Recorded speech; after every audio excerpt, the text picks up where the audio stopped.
We're going to talk about the modified extended Tunisian simple stitch. What's making it modified is that we're not crocheting into this row, we're crocheting into the row below. So what you're going to do is you're going to see your blue row. You can pull up the stitch that you would work in, and as you do that, you're going to see that there's a loop here and a loop here. This connects to the front vertical bar.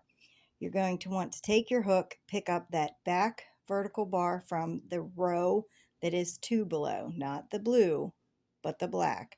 And you're going to see that you have the front vertical bar and the back vertical bar on your hook.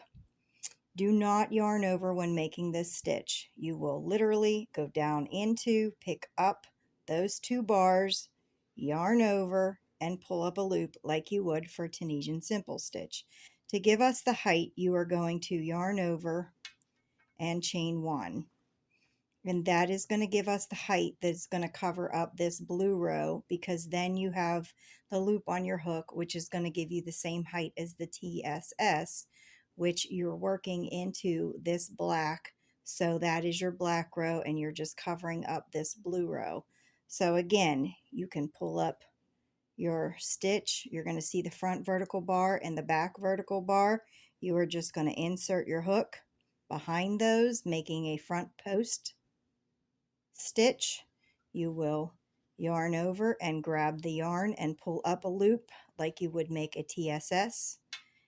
You will yarn over and pull up a loop, making an extended front post Tunisian simple stitch.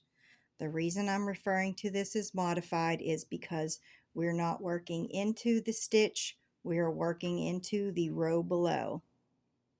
So again, go in behind, grab both loops, yarn over, pull up a loop, yarn over, and pull up a loop. And that is how you make the front post extended Tunisian simple stitch. And that will cover up this blue row. And you can see it if you really pull your stitches apart, but it's going to cover up that blue that's behind here that we've done in the row below.